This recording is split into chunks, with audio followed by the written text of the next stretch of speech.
Amén. Pueden tomar sus asientos, hermanos. Que Dios les bendiga. Qué bueno que estamos acá nuevamente para ya la parte final.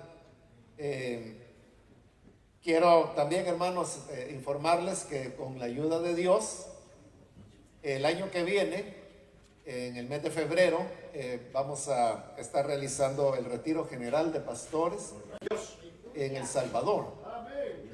Así que los hermanos que pueden viajar y que han acostumbrado en el pasado a ir al retiro, les voy a dar las fechas. Sería comenzando el día 6 de febrero, del 6 al 9, 6 al 9 de febrero. El retiro arranca día lunes y termina día jueves. Así que esta, hermanos, sería las fechas para aquellos que pueden viajar a El Salvador y que desean participar del retiro. Todavía no tenemos, hermanos, la tarifa que el hotel va a cobrar, porque se está en negociación. Ellos se han tardado más que lo que normalmente se tardan. Pero según el hermano encargado de eso, me estaba diciendo de que más o menos van a dar alrededor de lo mismo. Yo realmente no sé cuánto se ha pagado en años anteriores, pero él me dice que va a ser lo mismo, que si acaso sube, podrían dar por unos $30 más, pero pudiera ser de que no subiera. Entonces eso es lo que están negociando. Así que todavía yo no tengo esa información, pero al tenerla, lo que voy a hacer es que la voy a subir al perfil del área norte, y ahí voy a poner también el número de teléfono del hermano que coordina esta actividad allá en El Salvador, para que puedan comunicarse con él cuando ya tengamos tarifas. Pero la fecha sí está reservada, ya el hotel ya confirmó que está apartado. Así que sería, hermanos, el primer retiro desde el año 2020, desde febrero de 2020.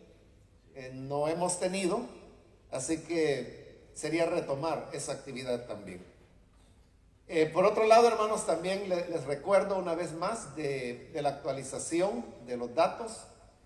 El hermano Luis me está diciendo de que ya casi la mayoría ya los entregó, pero hay algunos hermanos que todavía no lo ha hecho. Y también recuerde la información que pedimos. Es, hermanos, el nombre de la iglesia, el nombre de la persona encargada, la dirección, un número de teléfono y los horarios. El hermano me estuvo enseñando algunas hojas donde, por ejemplo, me enseñó una donde solo está la dirección, solo una dirección. Entonces no sabemos cómo se llama la iglesia, no sabemos quién es el encargado, no tiene horarios. Entonces, digamos, eso no lo podemos subir, ¿verdad? Porque no podemos poner una dirección desnuda que ni sabemos quién está al frente de eso.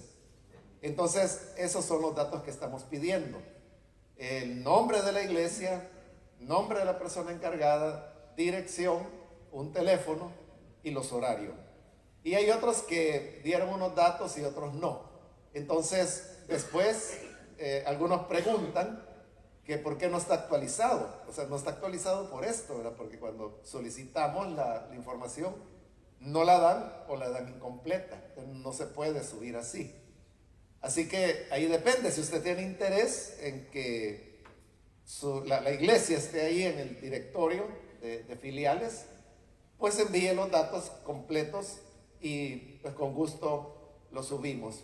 El hermano Luis dice de que si alguno pues ya devolvió la hoja y él pues ya se dio cuenta de que algunas están mal, usted puede escribirle a él o comunicarse con él, o le puede pedir otro papelito y escribir correctamente. Bien, vamos, hermanos, entonces a pasar a lo que es los últimos dos temas que nos quedan pendientes.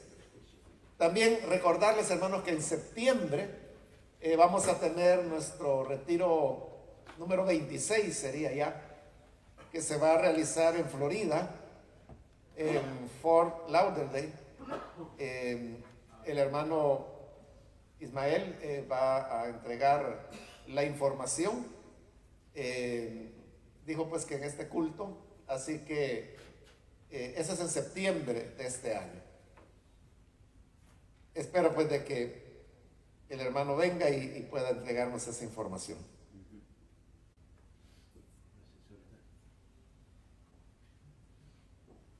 El tema, hermanos, que sigue después del milenio, que terminamos anoche, es el de los juicios finales, es el nombre que tiene ahí en el manual, pero en realidad son tres elementos que ocurrirán después de que el milenio haya terminado. El primero de ellos es lo que se llama el juicio de los ángeles caídos. Los ángeles caídos también nosotros los conocemos como los demonios. Entonces, como aquí ya es el final de todos los tiempos, entonces ya Dios está cerrando cuentas con todos los seres morales que vivimos en su universo, ya sea el visible o el invisible. Y los ángeles caídos pues tienen una deuda pendiente con Dios desde que se rebelaron en la rebelión original, antes que el ser humano fuera creado, cuando siguieron a Satanás. Entonces ellos también van a ser juzgados. Es decir, que no hay nadie que haga bien o que haga mal que no vaya a permanecer sin dar cuentas de lo que fueron sus hechos. En Juan capítulo 16,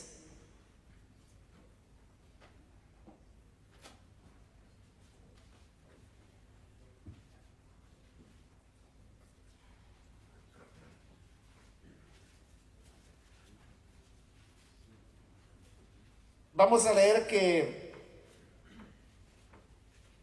Satanás ya fue juzgado.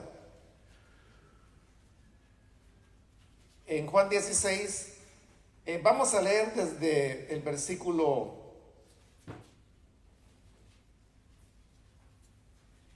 5 para agarrar la idea, donde dice el Señor: pero ahora voy al que me envió y ninguno de vosotros me pregunta ¿a dónde vas? Antes, porque os he dicho estas cosas, tristeza ha llenado vuestro corazón. Pero yo os digo la verdad, os conviene que yo me vaya, porque si no me fuera, el Consolador no vendría a vosotros, mas si me fuere, os lo enviaré. Y cuando Él venga, convencerá al mundo de pecado, de justicia y de juicio. De pecado por cuanto no creen en mí, de justicia por cuanto voy al Padre y no me veréis más, y de juicio por cuanto el príncipe de este mundo ha sido ya juzgado. Ese es el versículo clave, el 11, donde dice que el príncipe de este mundo, que es otro de los nombres que Satanás recibe, ha sido ya juzgado. Entonces, este juicio de el príncipe de este mundo o Satanás se realizó cuando el Señor murió en la cruz. Ahí es donde él fue condenado, pero es él tiene la condena, pero todavía no se le ha ejecutado, ¿verdad? Eso es como los condenados a muerte, ¿verdad? Que el juez viene y decreta pena de muerte, pero estas personas viven todavía varios años, los llevan a prisión, están, como dicen aquí, ¿verdad? En los Estados Unidos están en el pasillo de la muerte, le llaman. Entonces ahí pueden estar, hermanos, años, ¿verdad? Hasta que hay un momento en que llegue el momento en que la pena se va a ejecutar. Y lo mismo ha ocurrido con Satanás. Él ya fue juzgado, ya fue condenado, pero la pena se va a ejecutar, como lo vimos ayer al final del milenio, cuando sea arrojado al lago de fuego que arde con azufre. Por su lado, los demonios, vamos a leer lo que dice segunda de Pedro capítulo 2.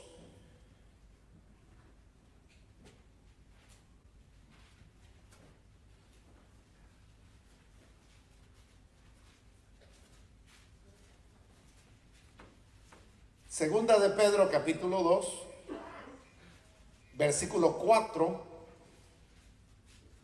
porque si Dios no perdonó a los ángeles que pecaron, sino que arrojándolos al infierno, los entregó a prisiones de oscuridad para ser reservados al juicio. Entonces, ahí tenemos, hermanos, que los demonios fueron encerrados. Realmente ahí la palabra infierno está mal traducida porque no es la palabra Hades, sino que de lo que está hablando es de prisiones de oscuridad. El Abaddon es la palabra en el griego, que es igual al abismo donde Satanás fue atado durante los 1000 años que vimos con anterioridad. Entonces, de igual manera, los ángeles que pecaron, dice esta carta, Dios no los perdonó. Y tampoco hay para ellos opción de perdón o de arrepentimiento, porque, como dije ayer, ese es un privilegio para los seres humanos. Sino que los arrojó al tártaro, es también la palabra, y los entregó a prisiones de oscuridad, y ahí están reservados. Es decir, que hay parte de los ángeles que cayeron, no todos están libres, sino que hay una parte que está encarcelada desde su caída, y hay otros que andan libres. Otros van a ser sueltos durante la gran tribulación. Eso está en Apocalipsis. Es un detalle que no lo mencionamos porque el tema de la gran tribulación es bastante extenso, ¿verdad? Entonces habla en Apocalipsis de que se van a abrir la puerta, dice, del abismo, y que vio humo que salió y que salieron langostas en forma de langostas, ¿verdad? Que tenían un escorpión en la cola y que con este escorpión mataban a las personas. Entonces esos son los demonios que están siendo liberados durante la gran tribulación, pero no todos, sino que una parte. Es decir, hay una regulación en cuanto a cuántos pueden estar libres. Vamos ahora a Judas.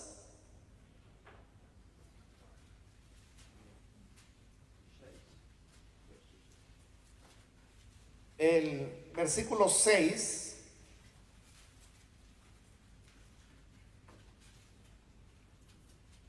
dice: y a los ángeles que no guardaron su dignidad, sino que abandonaron su propia morada, los ha guardado bajo oscuridad, en prisiones eternas, para el juicio del gran día. Entonces, otra vez, ¿verdad? Hay ángeles que están en prisiones eternas, dice acá, y que no van a salir sino solamente hasta que venga el juicio del gran día, que es acá, después del milenio. Ahí es donde van a ser juzgados los ángeles caídos. En Primera de Corintios, en el capítulo 6,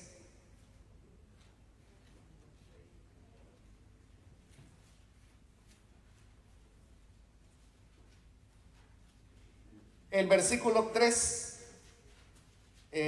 dice Pablo: ¿o no sabéis que hemos de juzgar a los ángeles, cuanto más las cosas de esta vida? Entonces está hablando de que la iglesia, en ese juicio de los ángeles caídos, vamos a tener también un papel de jueces, le vamos a ayudar al Señor, ¿verdad? Entonces es una responsabilidad inmensa, porque se trata de juzgar ángeles caídos, ¿verdad? Demonios. Y ya se puede imaginar cómo han de ser los expedientes, ¿verdad? De estos seres que por milenios han estado sobre la faz de la tierra y que han hecho todo tipo de cosas. Entonces, y es a nosotros, a la iglesia, que dice Pablo que nos corresponderá juzgar a los ángeles. Claro que para entonces, como también lo dice la Escritura, ya vamos a tener la mente de Cristo, y eso nos va a ayudar a poder dar sentencias que sean justas y acordes a la santidad de Dios. El final, hermanos, de esto, como hemos dicho, de que ellos no tienen oportunidad de arrepentimiento, hemos leído que no tienen perdón. Entonces, obviamente todos van a ser condenados, pero Dios no condena a nadie sin antes juzgarlo. Entonces, Dios lo que hace es demostrarle a la persona la culpabilidad y para que la persona esté consciente de cuál es la razón por la cual se le está condenando, en este caso los ángeles caídos. Pero el destino que van a tener todos sin excepción es ser lanzados al lago de fuego. Veamos en el Evangelio de Mateo, el capítulo 25, donde se nos dice el destino de Satanás y de sus ángeles.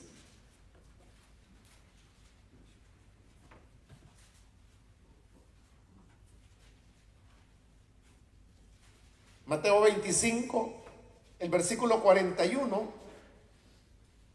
Entonces dirá también a los de la izquierda: apartaos de mí, malditos, al fuego eterno preparado para el diablo y sus ángeles. Entonces lo que está preparado para el diablo y sus ángeles, que son los ángeles caídos o demonios, es el fuego eterno, dice. Es decir que la idea del infierno, hermanos, esa surgió para castigo de los ángeles caídos. Luego Dios crea al hombre, pero como el hombre también desobedece y el hombre muestra su incredulidad, al hombre le da la oportunidad de arrepentirse y ser perdonado, pero como el hombre se mantiene en su incredulidad, entonces tendrán que acompañar a el ángel, a Satanás y a sus ángeles al fuego eterno, que es lo que está diciendo ahí, ¿verdad? Que aquellos que no mostraron compasión, dice que los envía al fuego eterno, que fue preparado en realidad para Satanás y sus ángeles, pero como estos hombres siguieron estos pasos de estos seres, entonces van a terminar también en condenación. Entonces, ahí termina, hermanos, este primer elemento, que es el juicio de los ángeles caídos. Y vamos ahora, hermanos, con el siguiente elemento. Lo que sigue después de esto es el tema de la destrucción del universo actual, de los cielos y de la tierra. Aquí hay una controversia en este tema, hermanos, porque hay dos posiciones, ¿verdad? Una es de que realmente no es que va a ser destruido la tierra o el cielo, sino que se trata solamente de una reestructuración, una renovación, una regeneración. Entonces no es una destrucción según este punto de vista. Y el otro punto de vista es de que sí va a ser destruido todo y que por lo tanto eso da paso a lo que allá en Apocalipsis 21 y también en Isaías capítulo 66 dice de que habrán nuevos cielos y nueva tierra. Entonces, al haber un nuevo cielo, una nueva tierra, está diciendo que los anteriores ya no son, ¿verdad? Aunque los que creen en la renovación dicen es un nuevo cielo y una nueva tierra porque fue renovado, ya no es el anterior.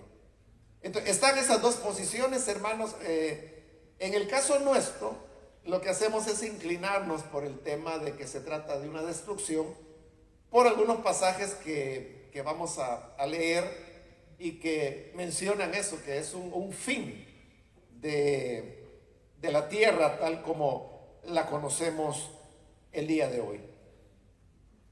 Veamos, por ejemplo, en Segunda de Pedro, el capítulo 3.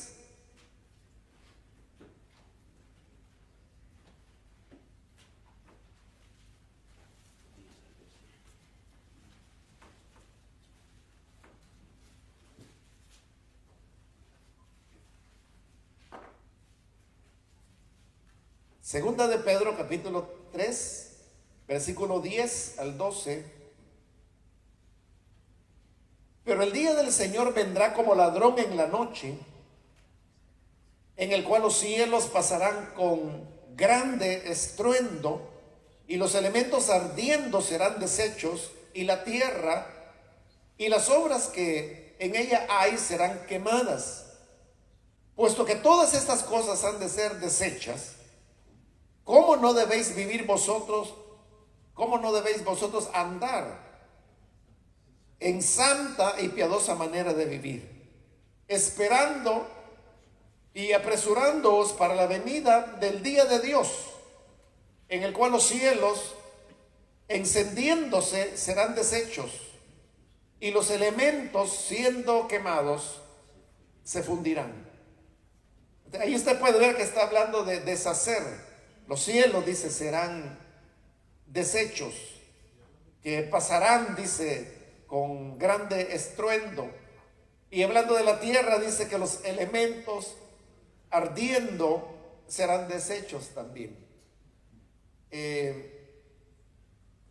Los elementos, hermanos, son los ladrillos, diríamos, sobre lo cual está construido todo lo que nosotros vemos a nuestro alrededor. Ahí la carta de Pedro como que se adelantara en el tiempo, ¿verdad? Porque está hablando de tener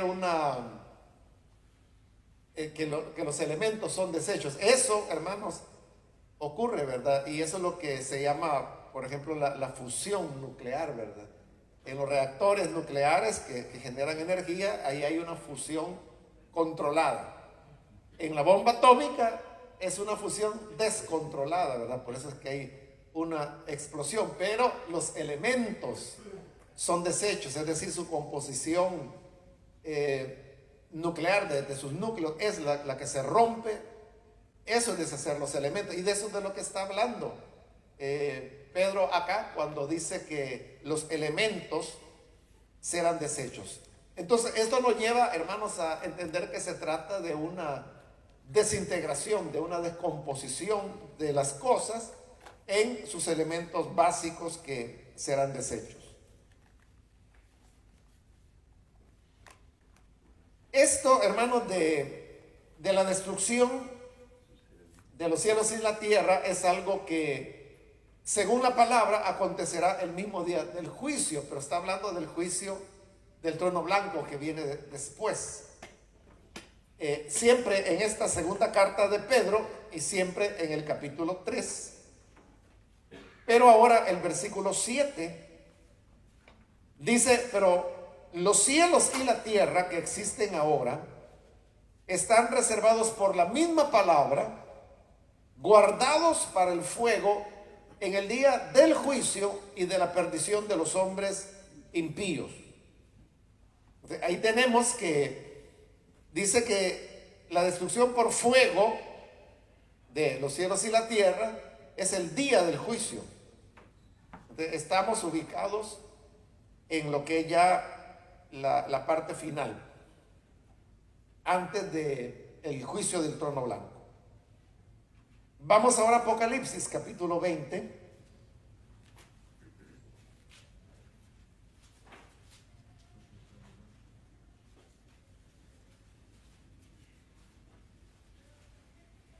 El versículo 11, Apocalipsis 20, 11, donde dice: y vi un gran trono blanco y el que estaba sentado en él, delante del cual huyeron la tierra y el cielo, y ningún lugar se encontró para ellos.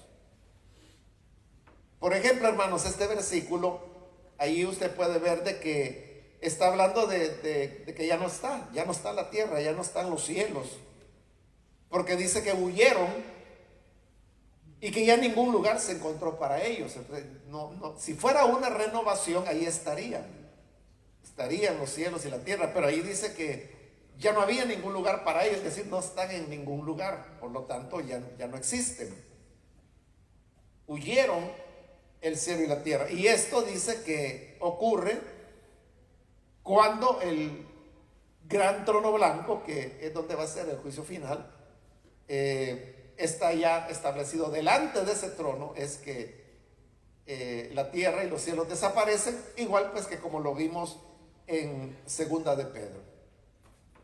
Así que, hermanos, que ese sería el segundo evento, la destrucción de los cielos y de la tierra. Entonces lo que viene ahora, hermanos, es ese juicio del trono blanco. Sí, hermano.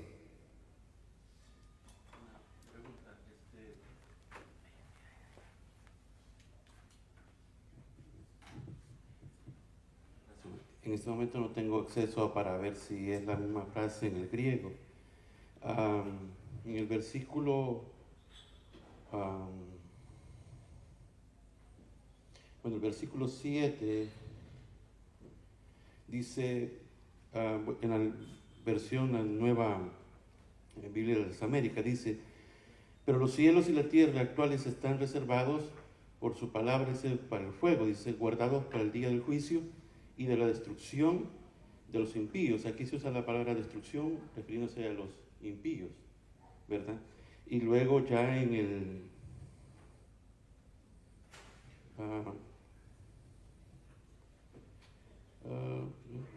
en el 10 dice: pero el día del Señor vendrá como ladrón, en el cual los cielos pasarán con el estruendo y los elementos serán destruidos como por fuego. Habla también la palabra destruidos. Habla de destrucción de los impíos, destrucción de los elementos, ¿verdad? Pero no sé si esta misma palabra en el griego es la misma o es diferente, porque está hablando de destrucción para ambos, para personas y para los elementos, la creación. Habría que buscarla. Sí. Sí, no lo tengo en este momento, habría que buscarlo. ¿Qué pasaje es el que está leyendo, hermano? Estoy leyendo el versículo 10 y también el versículo 7 de segunda de Pedro, capítulo 3.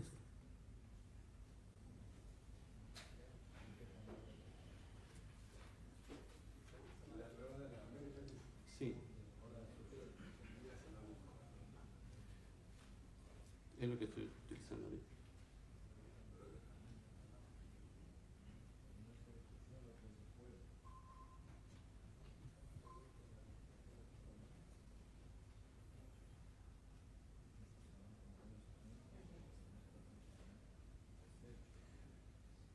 Porque por eso fue que la otra vez que estaba estudiando encontraba esa posición que usted menciona, de que algunos hablan de la renovación como de la nueva creación, así como en el caso nuestro no somos destruidos, mas somos renovados como una nueva creación. Sí. Fíjese que aquí no tengo ni siquiera la literal para poder verla, solo traducciones.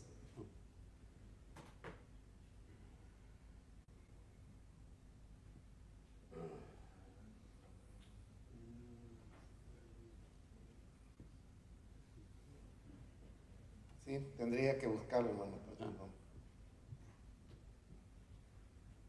Se lo voy a deber también, hermano. Y olvidé el otro tema de ayer que le dije que iba a averiguar. Hermano Mario, Sí, hermano. ya que estamos en 2 de Pedro 10, aquí comienza el versículo con: pero el día del Señor vendrá como un ladrón, en el cual los cielos pasarán con gran estruendo y los elementos serán destruidos con fuego intenso, y la tierra y las obras que hay. Esa es la nueva versión latinoamericana. En el programa que nosotros tenemos, ¿el día del Señor se está refiriendo a cuál evento exactamente? Sí, es una buena pregunta porque el día del Señor es un concepto bien amplio. Sí. En realidad, esto del día del Señor, que es el mismo día de Dios y también se le llama día del Señor Jesucristo, o también dice día de nuestro Señor Jesucristo. Hay varias maneras, pero se refiere al día del Señor, ¿verdad? Esto es un concepto que creo que fue Amós el primero en comenzarlo a utilizar. No recuerdo si Amós o Oseas, uno de ellos, creo que es Amós. Y habla, el día del Señor es una intervención que Dios hace en la vida humana con dos propósitos. Por un lado es de salvación y esperanza para su pueblo, pero de castigo y juicio para sus enemigos. Entonces, hay varios días del Señor a lo largo de la historia, los han habido, pero también los siguen habiendo. Por ejemplo, cuando Jesús resucitó, ese fue el día del Señor. Por eso es que el domingo en la Biblia es llamado el día del Señor, ¿verdad? Porque es una intervención de Dios, en este caso de salvación para su pueblo, a través de la resurrección de Jesús.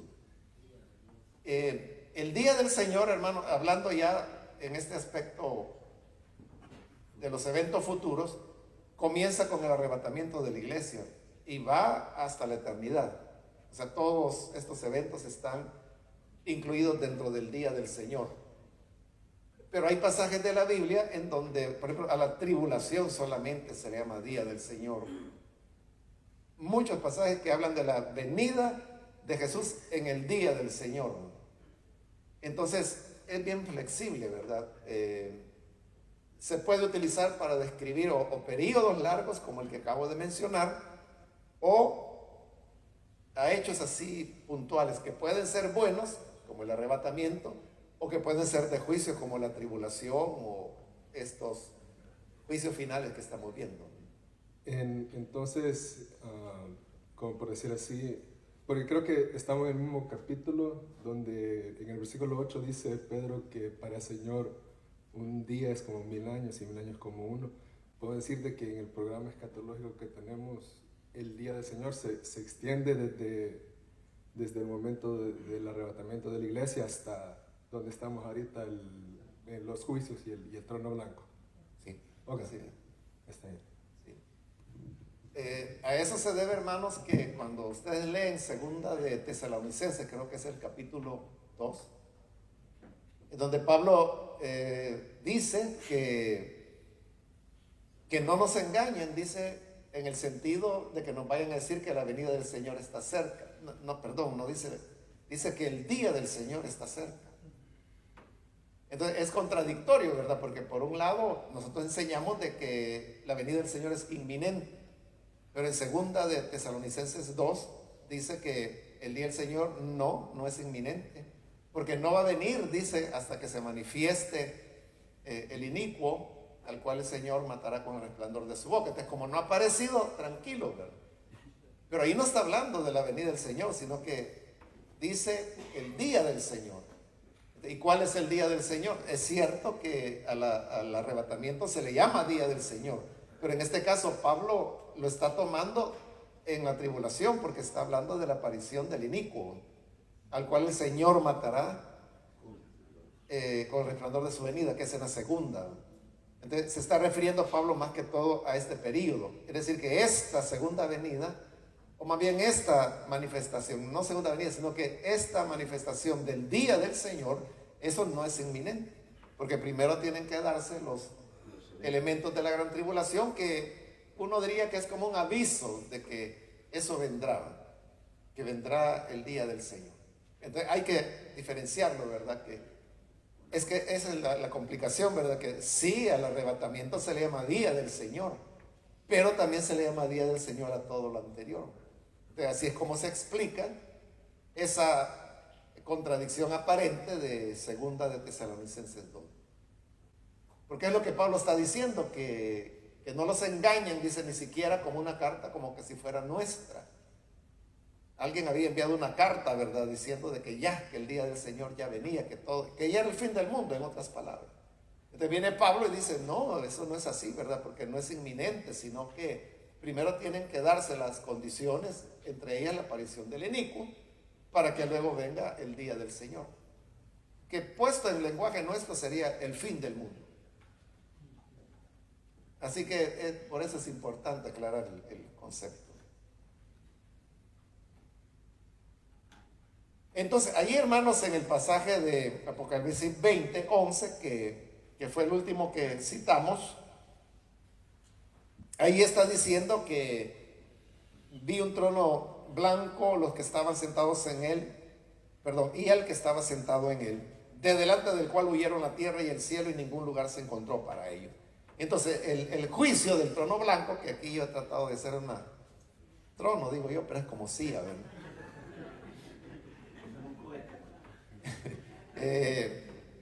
Hermanos, eso es en la nada, ¿verdad?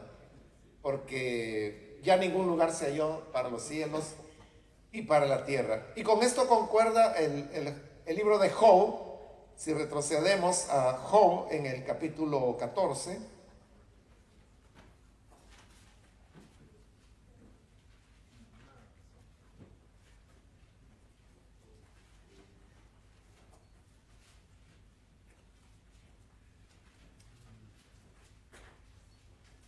Job 14, versículo 12, así el hombre yace y no vuelve a levantarse, hasta que no haya cielo no despertarán ni se levantarán de su sueño. Está hablando del sueño de morir, ¿verdad? Porque así dice el versículo 10, ¿verdad? Mas el hombre morirá, dice, y será cortado, perecerá el hombre. ¿Y dónde está él? Como las aguas se van del mar y el río se agota y se seca, así el hombre yace y no vuelve a levantarse hasta que no haya cielo. Eso es lo que quiero enfatizar, ¿verdad? De que no habrá resurrección, dice, hasta que ya no haya cielo. Es decir, confirmando lo de Apocalipsis, ¿verdad? Que ya ningún lugar se halló ni para el cielo ni para la tierra. Entonces, el que va a juzgar en el juicio del trono blanco es el Señor Jesús. En Juan capítulo 5,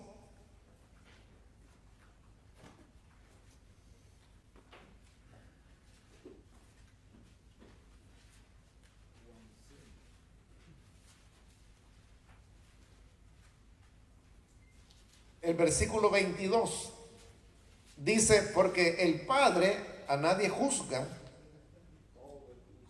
sino que todo el juicio dio al Hijo. Otro pasaje, Hechos, el capítulo 10,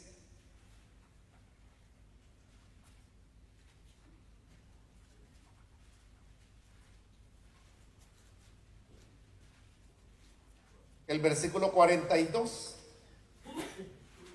dice, y nos mandó que predicásemos al pueblo y testificásemos que Él es el que Dios ha puesto por juez de vivos y muertos. Cuando Él es, se está refiriendo al Señor Jesús.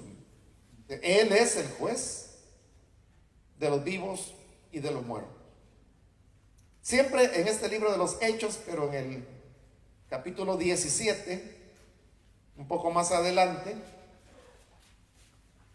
dice los versículos 30 y 31. Pero Dios, habiendo pasado por alto los tiempos de esta ignorancia, ahora manda a todos los hombres en todo lugar que se arrepientan, por cuanto ha establecido un día en el cual juzgará al mundo con justicia, por aquel varón a quien designó, dando fe a todos con haberle levantado de los muertos. Entonces, quien fue levantado de los muertos fue el Señor Jesús, y dice que a Él Dios lo ha puesto para juzgar al mundo con justicia. Entonces, él es el juez del gran trono blanco.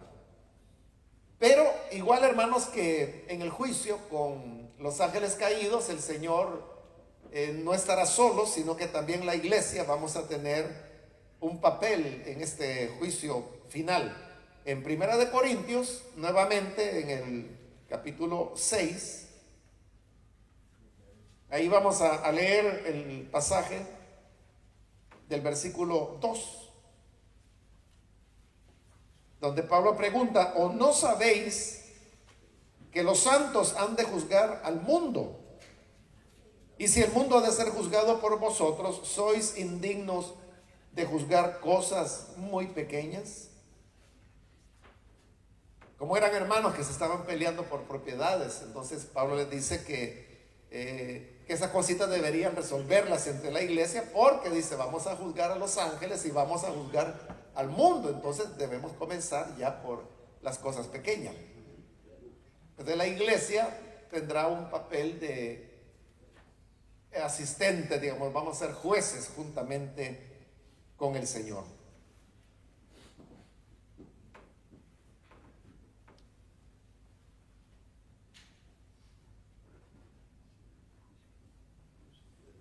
Entonces, las sentencias que el Señor Jesús dé van a ser justas, es decir, ahí no hay compadre hablado, como se dice, ¿verdad? O extorsionar o sobornar a un juez, o hacer cohecho, que es la palabra que aparece en la Biblia, sino que el Señor va a actuar conforme a justicia. En el Evangelio de Juan, en el capítulo 5,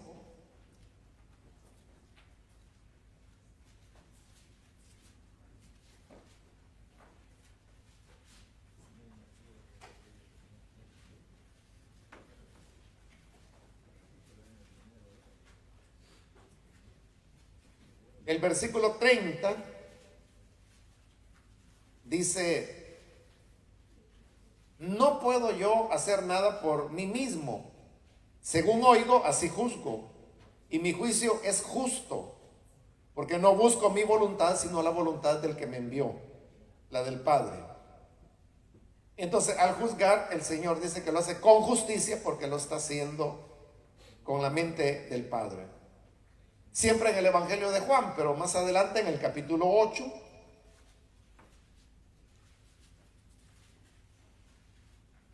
el versículo 16, dice: y si yo juzgo, mi juicio es verdadero, porque no soy yo solo, sino yo y el que me envió, el Padre.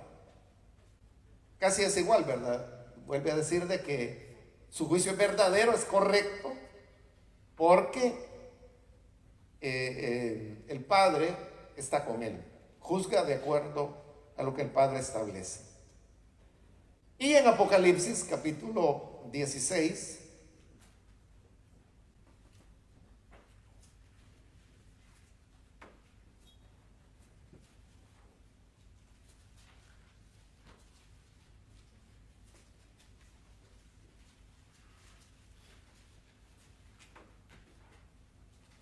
Apocalipsis 16, el versículo 7.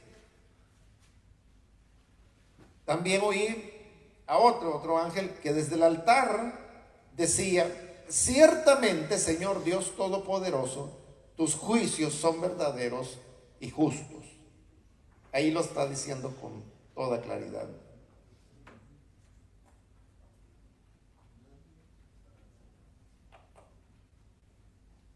Ahora, aquí, hermanos, esta es la segunda resurrección, ¿verdad? Es lo que vimos en Apocalipsis 20, me parece que es.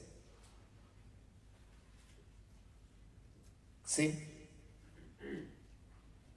No.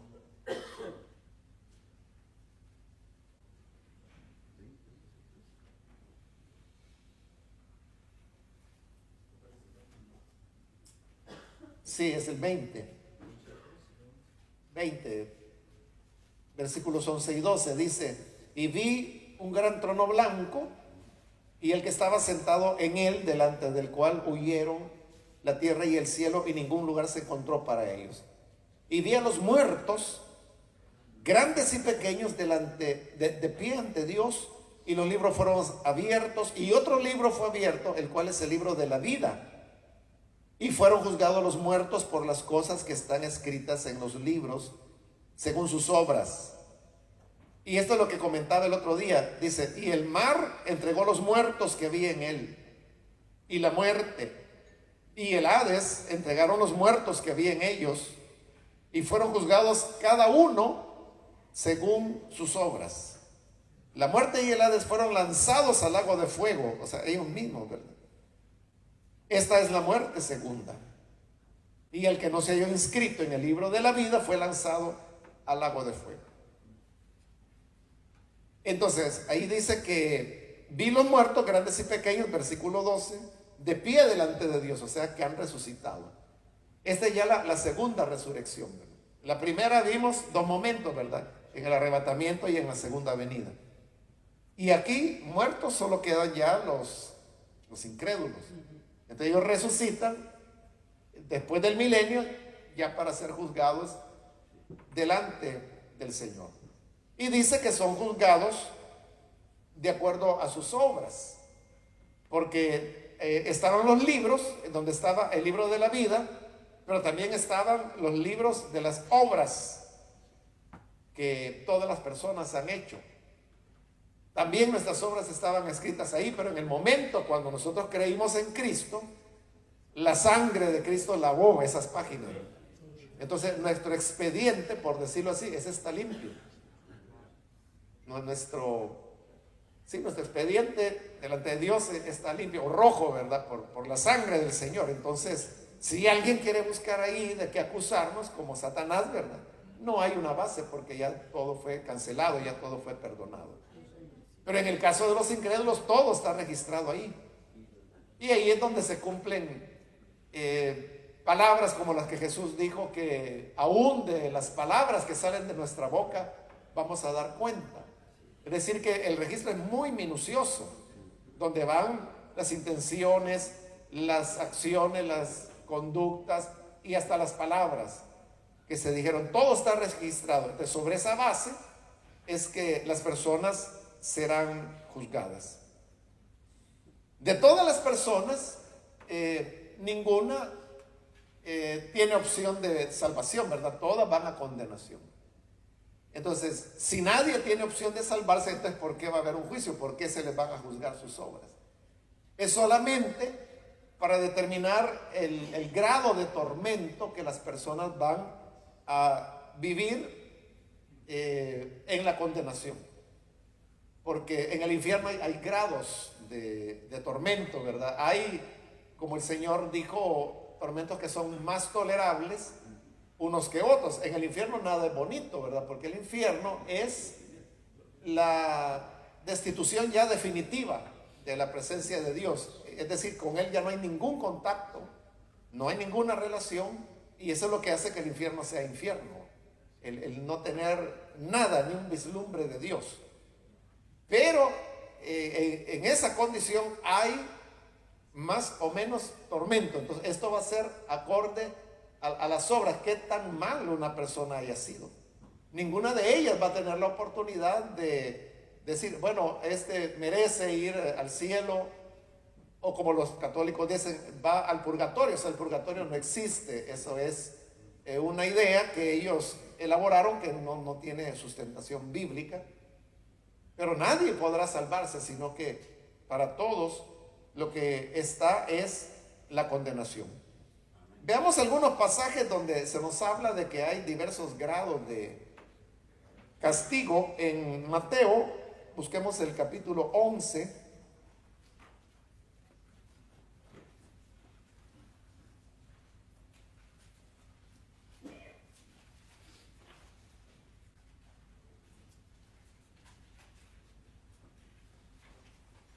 Mateo 11, versículo 22. Por tanto, os digo que en el día del juicio será más tolerable el castigo para Tiro y para Sidón que para vosotras. Entonces ahí tenemos que Jesús está hablando que hay castigos más tolerables que otros. Y él dice, el castigo de Tiro y Sidón va a ser más tolerable que el castigo para Corazín, para Betsaida.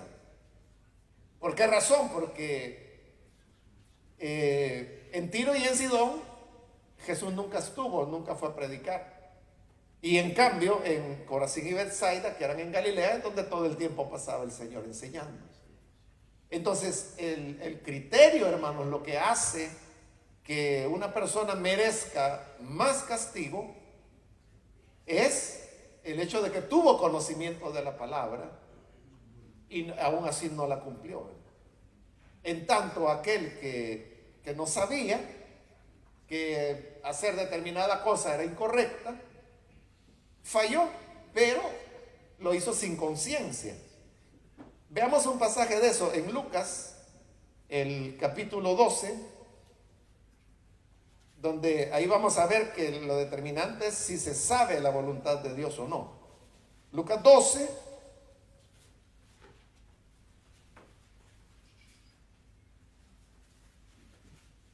los versículos 47 y 48. Dice, aquel siervo que conociendo la voluntad de su Señor, no se preparó ni hizo conforme a su voluntad, recibirá muchos azotes. Mas el que sin conocerla, no supo cuál es la voluntad de Dios, hizo cosas dignas de azotes, será azotado poco. Porque a todo aquel a quien se le haya dado mucho, mucho se le demandará. y el que mucho se le haya confiado, más se le pedirá. Entonces, ahí tiene, ¿verdad?, que el que conoció la voluntad del Padre, pero no la hizo, será azotado mucho. El que no hizo la voluntad del Padre, pero no sabía que esa era la voluntad del Padre, será azotado poco. Está hablando de azotado mucho, azotado poco. Allá en Mateo vimos castigo más tolerable uno que otro. Entonces, el juicio del gran trono blanco tiene como propósito, y como lo vimos, como son sentencias justas las que el Señor da, entonces las personas van a recibir lo que merecieron. Imagínense, hermanos, las personas que vivieron antes de la venida de Cristo, o que vivieron, por ejemplo, acá en estas tierras del continente americano, y que, o sea, la revelación de Dios fue allá en el Medio Oriente, a través de Israel, allá llegó Jesús, pero acá, de este lado del planeta, aquí no se sabía nada de eso. O sea, se vino a saber hasta que los europeos llegaron. Pero todas esas personas que vivieron antes de que los europeos llegaran, que no oyeron nunca el Evangelio, nunca supieron que hubiera un Dios de Israel, que hubiera un Moisés, no sabían nada. Entonces, ellos no es que no hayan tenido conocimiento de nada, porque en Romanos capítulo 1 Pablo explica que a través de las obras de la creación Dios ha revelado, dice, en primer lugar, que hay un Dios, en segundo lugar, que es poderoso, y en tercer lugar, que es eterno. Por lo menos esas tres cosas se revelan a través de las obras de la creación. Y los pueblos que vivieron en estas tierras estaban en contacto con la creación, por lo tanto ellos pudieron haber entendido que existe Dios, que es poderoso y que es eterno. Es fácil, ¿verdad?, deducir eso, porque cuando uno ve, como dice la Escritura, veo los cielos, la obra de tus manos, entonces uno entiende que eso alguien tuvo que hacerlo, hay un diseño. Y si hay un diseño, tiene que haber un diseñador. Entonces ahí viene la idea de Dios. Luego, que es poderoso, porque como son las estrellas, son las montañas, son los ríos, son los mares, entonces tiene que ser más grande, tiene que ser muy poderoso. Y eterno, porque estos pueblos, aunque no tuvieron, digamos, la cultura que tuvieron los europeos, pero tenían otra cultura, y en esa cultura ellos entendían, por ejemplo, que la eternidad de los tiempos, el calendario maya, por ejemplo, todavía funciona, ¿verdad? O sea, supieron entender los ciclos de los tiempos y fueron dividiéndolos en épocas. En el 2012, que decía la gente que era el fin del mundo, era puro amarillismo, ¿verdad? Porque lo que terminó en el 2012 fue un ciclo de los tiempos de los mayas para iniciar otro, ¿verdad? Y este también va a terminar y va a iniciar otro. Entonces, ellos entendieron que las estrellas eran eternas, que el sol estaba allí. Y ellos predijeron eclipses, pasos de cometas, todo eso estaba en el calendario maya. Entonces, eso les indicaba que Dios es eterno. Ahí tenemos los tres elementos.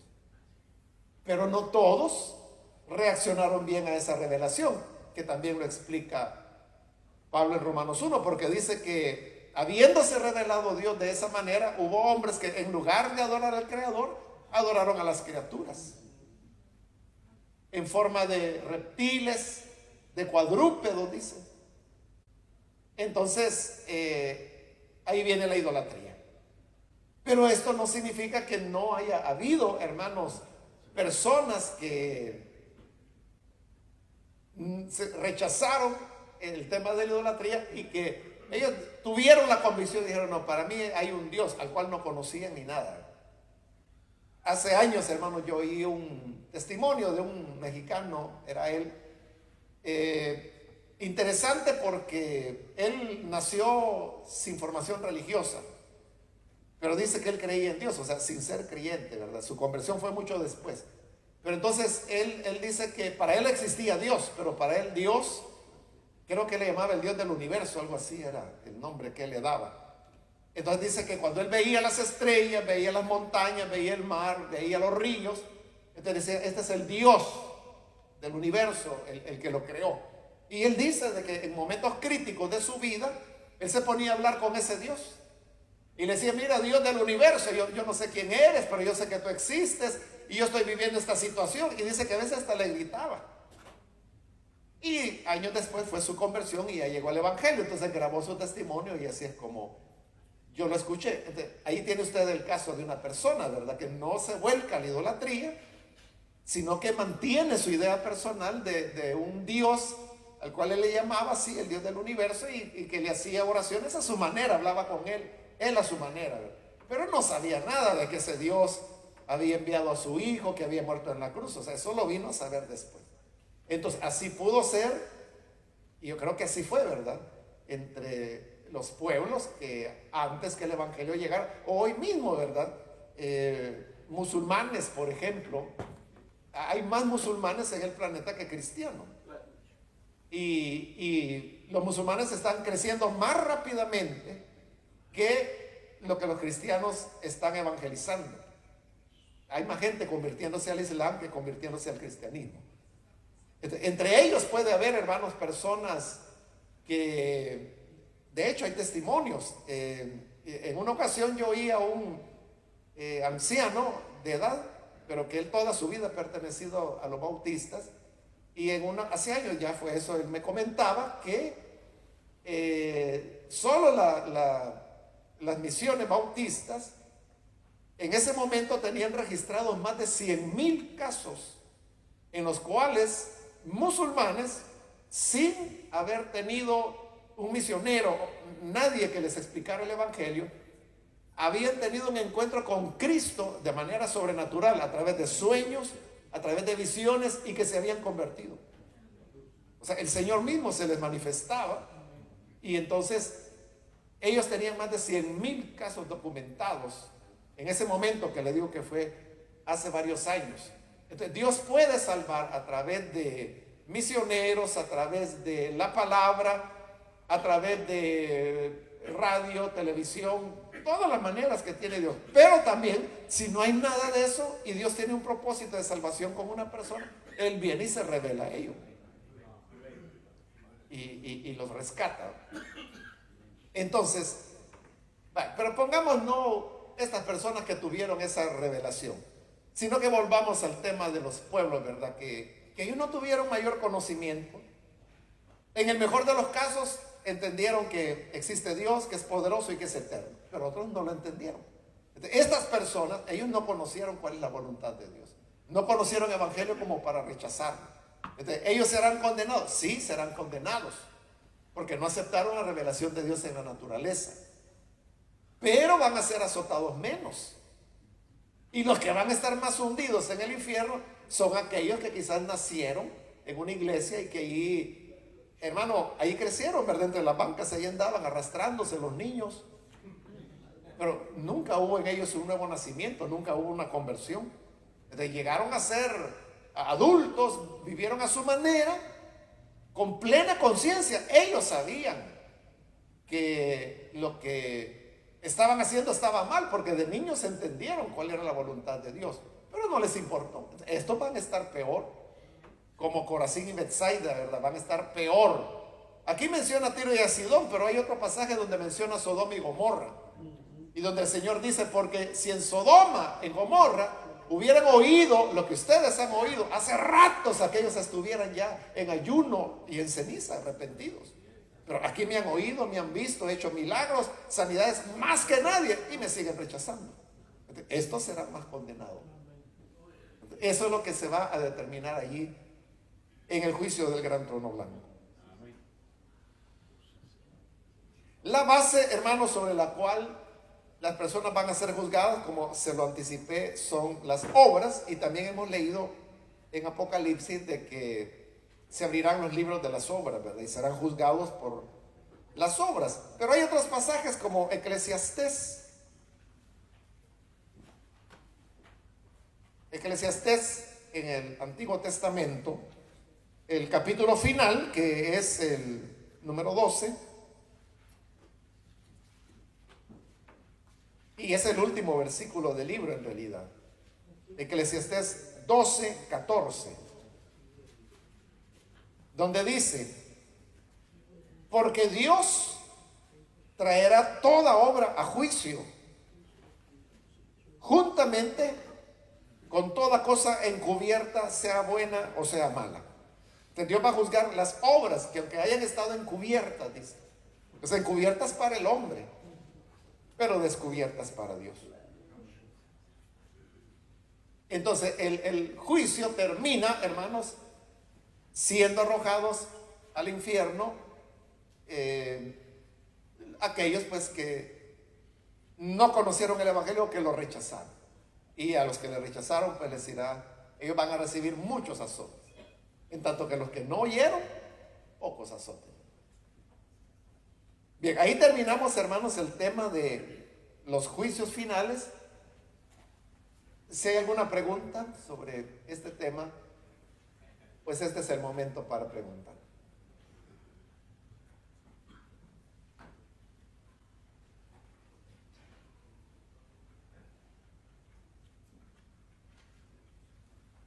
Sí, hermano David. Sí, hermano Mario, solo una aclaración, como lo que nosotros sostenemos es respecto a que va a haber una destrucción total, ¿verdad?, de la tierra y del cielo. ¿Dónde morará la iglesia del Cordero o con el Señor, ¿verdad? ¿Dónde? ¿En qué parte? ¿Qué espacio morará si todo va a ser destruido? Y en la tierra o en el cielo, si es que va a haber una reconstrucción, ¿verdad? Exacto, ese es el tema que viene, ¿verdad? Que después del juicio, realmente esto de que no hay cielo ni hay tierra es un periodo bien chiquito, ¿verdad? Porque después del juicio entonces viene ya la eternidad futura, y ahí donde entran los pasajes que dice: vi un cielo nuevo, una tierra nueva, y vi la nueva Jerusalén, dice, descender del cielo sobre la tierra. Entonces ese es el pueblo del Señor, que desciende sobre la nueva tierra.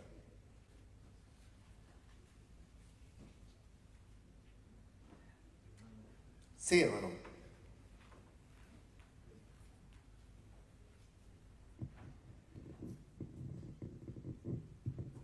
¿No sería un elemento también de fuerza para lo que nosotros creemos de la destrucción total y que no puede haber una renovación, porque en el reino ya hubo una renovación?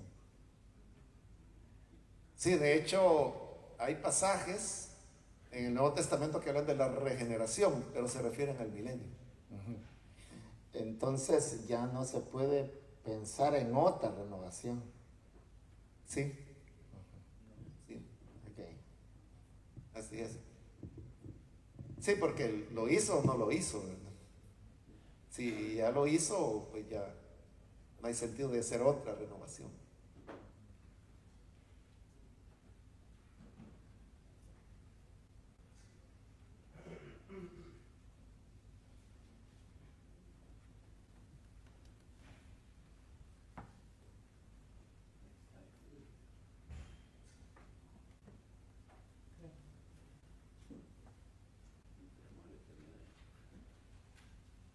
Sí, si no hay otra pregunta, seguimos.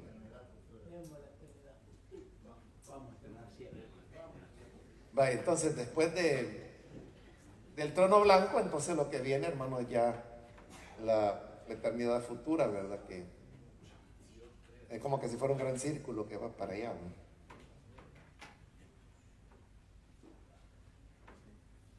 Aquí ya no hay tiempo.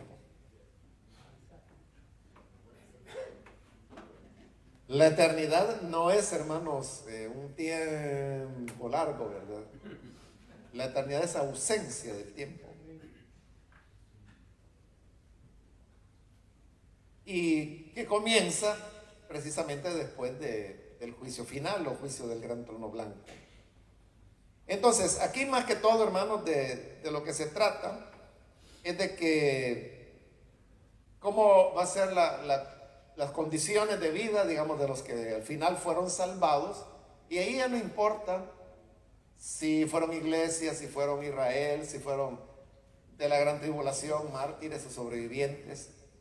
hablamos ya de justos y de injustos.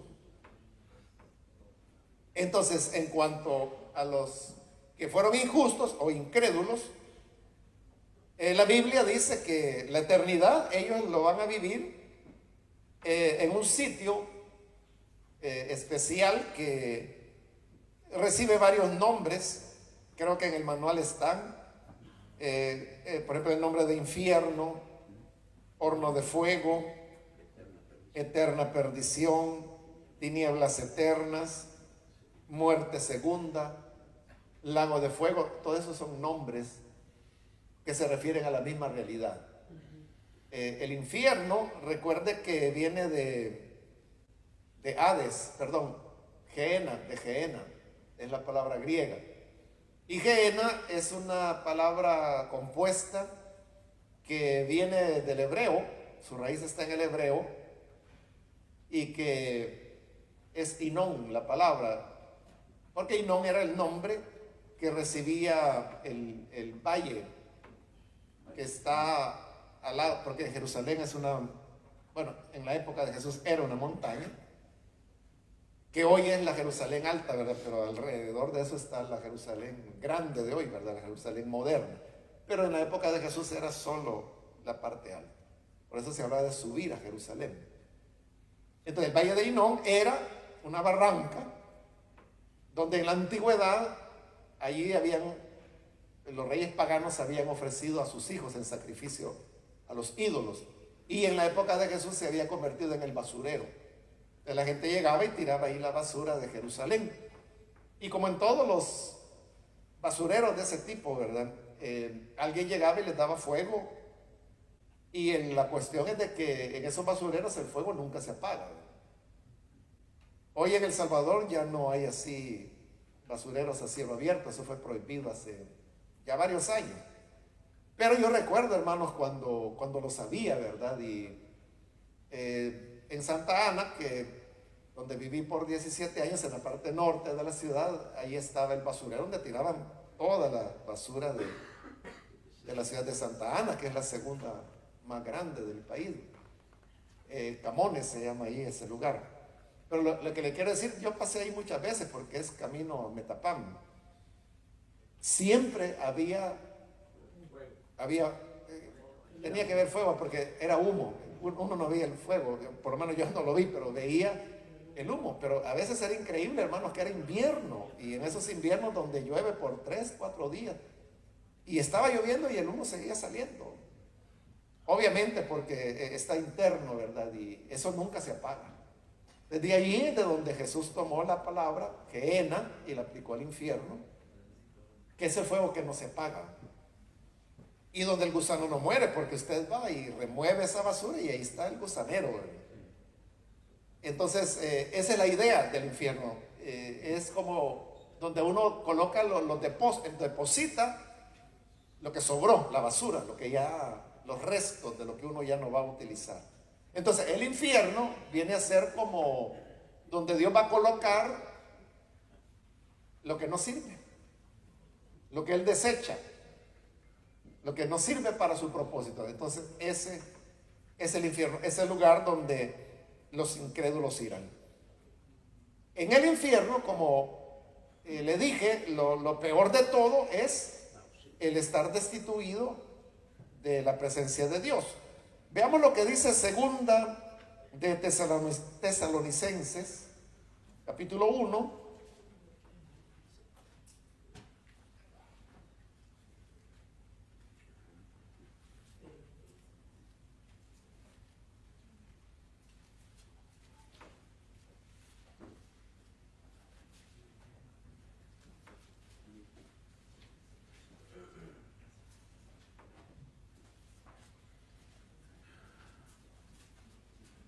Segunda de Tesalonicenses 1, versículo 9. Hablando de los incrédulos, dice, los cuales sufrirán pena de eterna perdición, excluidos de la presencia del Señor y de la gloria de su poder. Ahí dice que excluidos de la presencia del Señor. Y eso, como le dije, ese es el infierno, ¿verdad? El estar separados de Dios y no tener ninguna relación con Él. Nosotros, hermanos, aunque vivimos en este mundo de pecado, y aún el incrédulo que no tiene nada con Dios, no está totalmente, o sea, no tiene comunión con Dios, pero no está excluido de su presencia, de su gloria, porque esta presencia y gloria se manifiesta en la luz, en el agua, en los árboles, en la naturaleza, en el sol, que dice que Él lo hace salir sobre buenos y malos, la lluvia, que también viene sobre buenos y malos. Entonces, hay una serie de beneficios que hasta el más ateo disfruta en esta vida, pero en el infierno hay ausencia total de eso. O sea, no hay luz, no hay aire, no hay esperanza, no hay vida. O sea, nosotros no lo podemos imaginar porque nunca hemos estado en una condición así. Cuando los astronautas salen del planeta y andan en misiones, ellos están alejados, por ejemplo, de las montañas, bueno, el aire lo están reciclando, ¿verdad? El agua lo están reciclando, la misma orina, ¿verdad? Es reciclada y sacan el agua y la vuelven a tomar, ¿verdad? Porque ¿de dónde van a sacar agua en el espacio? Pero aún ellos no están ajenos a Dios porque, bueno, ellos dicen, hay que ir para ver si es cierto, ¿verdad? Pero ellos dicen de que es hermoso ver la tierra. Ellos ven anochecer y atardecer a cada rato, ¿verdad? Porque como están orbitando el planeta, para ellos, así, ¿verdad? A cada momento está amaneciendo y anocheciendo. Entonces, es esa que nosotros, ¿verdad? A veces vemos un amanecer, ellos lo ven todos y lo ven más que una vez al día. No sé cuántos realmente, pero son varios, no sé, 20, 30 veces al día ven amanecer, ven atardecer. Entonces, ellos contemplan la hermosura o ven el espacio, ven las estrellas. Entonces, Dios está ahí, aún en esas condiciones. El problema es que en el infierno ya no hay estrella, ya no hay sol, ya no hay nada. No hay calor, no hay frío. Es decir, no hay sonido. O sea, es una cosa terrible. Uno no, es de volverse loco. Es de volverse loco porque hay torturas que en eso consisten, hermano, que la persona está totalmente aislada, no oye nada, nada de nada.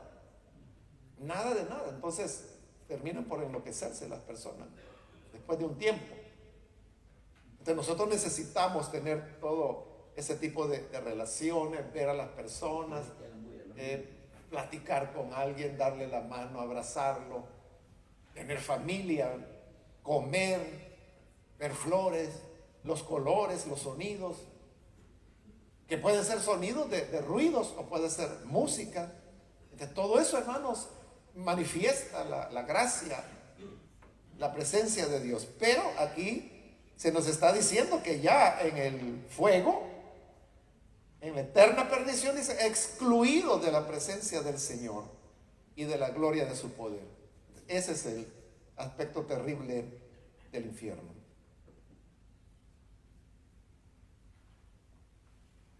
Y además de eso, viene el tema del tormento. Veamos lo que dice Apocalipsis, capítulo 14.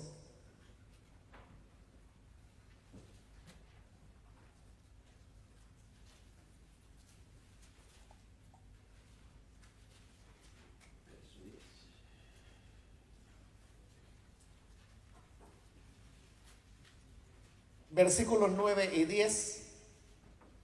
Dice, y el tercer ángel lo siguió diciendo a gran voz: si alguno adora a la bestia y a su imagen y recibe la marca en su frente o en su mano, él también beberá del vino de la ira de Dios, que ha sido vaciado puro en el cáliz de su ira, y será atormentado con fuego y azufre delante de los santos ángeles y del Cordero. Está hablando de ser atormentado.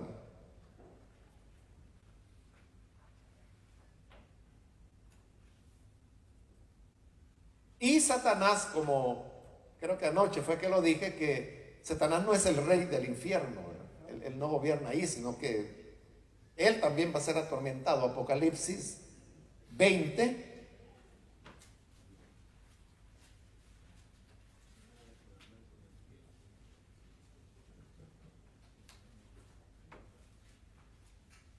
Apocalipsis 20, versículo 10, dice, y el diablo que los engañaba fue lanzado en el lago de fuego y azufre, donde estaban la bestia y el falso profeta, y serán atormentados día y noche por los siglos de los siglos. Es decir, que es inacabable ese tormento, día y noche, por los siglos de los siglos. Otro tema, hermanos, de discusión en cuanto a esto del infierno es cuando se habla de... Hay dos posiciones, ¿verdad? Una es lo que acabamos de leer ahí, tormento eterno, sin descanso. Pero hay otra posición que dice, no, que el infierno no es tormento eterno, sino que es destrucción. Eso se llama el aniquilacionismo, ¿verdad? Que las personas van a ser aniquiladas, que simplemente el infierno es dejar de existir. Por ejemplo, los testigos de Jehová tienen esa enseñanza, ¿verdad? Que el que muere condenado es destruido y ese es el infierno, ¿verdad? Dejar de existir. Pero, hermanos, hay en la palabra elementos que nos dejan ver que no, que el tormento allí es perdurable. Ya que estamos en Apocalipsis 20, retrocedamos un poquito al capítulo 19,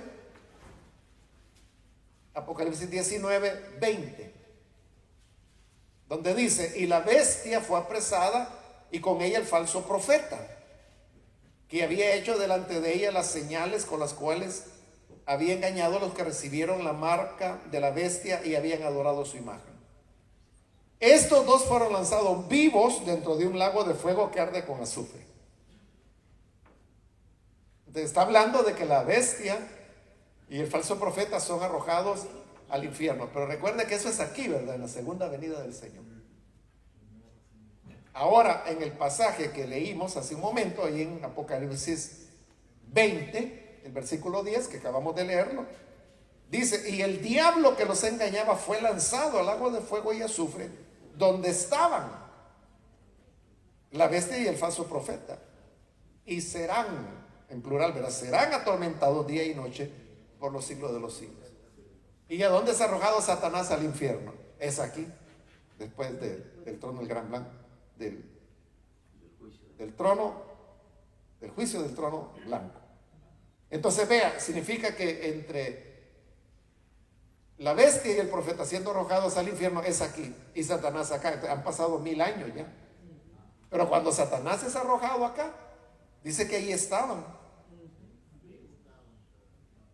el falso profeta y la bestia, y serán atormentados, en plural. Es decir, que entra Satanás y serán los tres, ¿verdad? Pero ellos ya tenían 1000 años de estar ahí. Mientras Satanás estuvo atado 1000 años, la bestia y el falso profeta tenían 1000 años de estar siendo atormentados. De ahí uno ve de que no es aniquilación, sino que ya llevaban 1000 años y todavía no había comenzado la eternidad futura. Bueno, ahí están todavía. Bueno, todavía no, ¿verdad? Van a estar. Van a estar. Entonces, eso nos enseña, hermanos, que la condenación es eterna.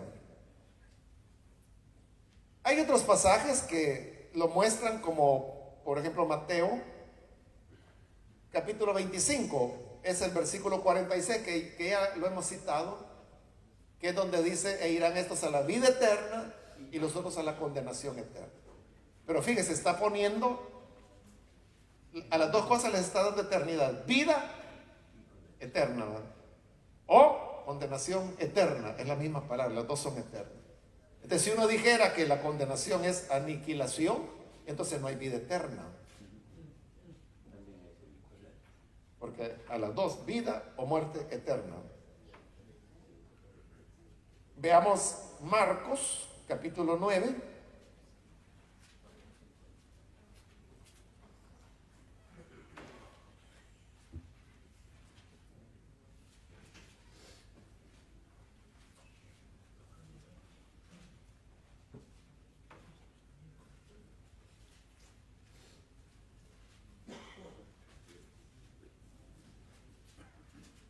Marcos 9, versículos 43 y el 44. Si tu mano te fuera ocasión de caer, córtala. Mejor te es entrar en la vida manco que teniendo dos manos ir al infierno, al fuego que no puede ser apagado, donde el gusano de ellos no muere y el fuego nunca se apaga. ¿De qué sentido tendría un infierno donde el fuego nunca se apaga, el gusano no muere, si fuera destrucción? No tendría sentido. Y el pasaje, hermanos, que quizás más claramente habla de esto está en Apocalipsis, capítulo 14.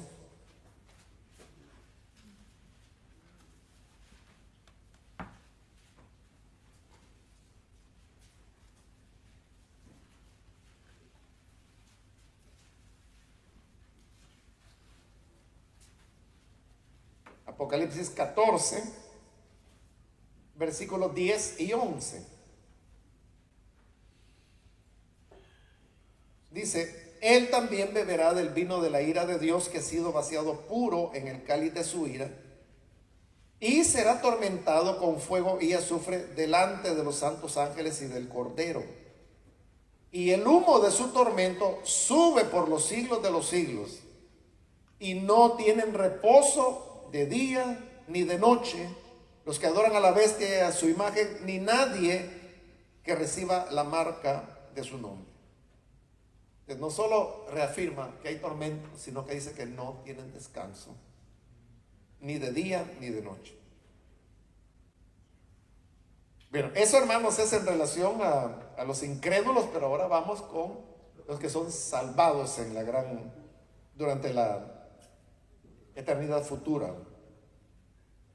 Entonces, lo que Dios hará, hermanos, es que va a crear un nuevo cielo y una nueva tierra en este mismo libro de Apocalipsis. Lo podemos ver en el capítulo 21, el versículo 1, donde dice: vi un cielo nuevo y una tierra nueva, porque el primer cielo y la primera tierra pasaron y el mar ya no existía más. Está hablando de que el primer cielo, la primera tierra. Entonces, si hay una nueva, uno diría es el segundo cielo, es la segunda tierra, porque aquello dice ya no existían más. Entonces, en este nuevo cielo, en esta nueva tierra, es el lugar que Dios ha preparado para su pueblo.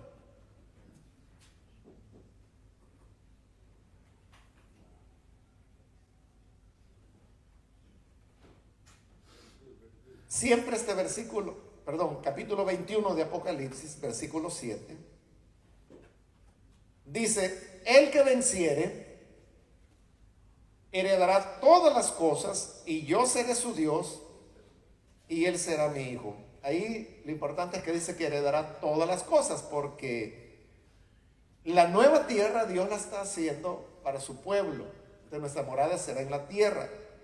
Pero también aquí dice que heredará todas las cosas. Entonces hay personas que se preocupan porque dicen: entonces vamos a vivir en la tierra y no en el cielo. Pero dice que como heredaremos todas las cosas, si usted quiere ir al cielo, puede ir, ¿verdad? Pero ahí va a estar vacío y no va a haber nadie. Sí, porque Apocalipsis dice de que el Señor va a estar en la tierra, dice. Él desciende, dice, en la Nueva Jerusalén, y dice: esta es la morada de Dios con los hombres, pero esa morada viene a la tierra. Entonces, en el cielo, si usted quiere ir a pasear, está bien, ¿verdad? Pero ahí no va a haber nadie.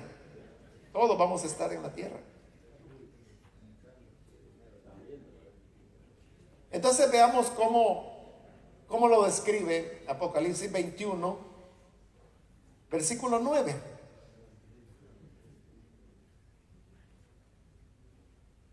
Leamos del 9 al 11. Dice: vino entonces a mí uno de los 7 ángeles que tenían las 7 copas llenas de las 7 plagas postreras, y habló conmigo diciendo: ven acá, yo te mostraré la esposa del Cordero. Ahí vamos, ¿verdad? Y me llevó en el espíritu a un monte grande y alto, y me mostró la gran ciudad santa de Jerusalén, que descendía del cielo de Dios. Dice que le va a mostrar a la esposa, ¿verdad?, del Cordero, que es la iglesia. Y lo que vio fue la ciudad de Jerusalén. Entonces la Jerusalén es la iglesia. Y dice, descendía del cielo, viene bajando del cielo a la tierra. Versículo 11, teniendo la gloria de Dios, y su fulgor era semejante al de una piedra preciosísima, como piedra de jaspe, diáfana como el cristal. Versículo 22 y 23. No vi en ella templo, porque el Señor Dios Todopoderoso es el templo de ella y el Cordero. La ciudad no tiene necesidad de sol ni de luna que brillen en ella, porque la gloria de Dios la ilumina y el Cordero es su lumbrera. Ahí está el Señor en la Nueva Jerusalén, llenándola de gloria. En el capítulo 22, los primeros 5 versículos. Después me mostró un río limpio de agua de vida, resplandeciente como cristal, que salía del trono de Dios y del Cordero. En medio de la calle de la ciudad y a uno y otro lado del río estaba el árbol de la vida, que produce 12 frutos, dando cada mes su fruto, y las hojas del árbol eran para la sanidad de las naciones. Y no habrá más maldición, y el trono de Dios y del Cordero estará en ella, y sus siervos le servirán. O sea, el trono de Dios y el Cordero está en la ciudad, y verán su rostro, y su nombre estará en sus frentes. No habrá ahí más noche, y no tienen necesidad de luz de lámpara ni de luz del sol, porque Dios el Señor los iluminará y reinarán por los siglos de los siglos. Ese es el lugar donde Dios ha preparado para sus escogidos, para su pueblo. Cuando estemos ahí, hermanos, Primera de Juan, capítulo 3, nos describe cómo será nuestro estado, nuestra condición. Primera de Juan, capítulo 3, el versículo 2 dice: amados, ahora somos hijos de Dios y aún no se ha manifestado lo que hemos de ser. Pero sabemos que cuando Él se manifieste, seremos semejantes a Él, porque le veremos tal como es. Entonces vamos a tener el cuerpo y la mente de Cristo durante esa eternidad. Obviamente ya no habrá, hermanos, más sufrimiento, no habrá más dolor. Acabamos de leer que dice que las hojas de los árboles serán para sanidad de las naciones. Por lo tanto, ya no habrá enfermedad, y será una condición de gozo, de paz, de felicidad eternas con el Señor. Esa es la eternidad futura para los justos. Con esto terminamos, hermanos, pero vamos a dejar el tiempo para preguntas, solo haciendo una aclaración, y es de que en la medida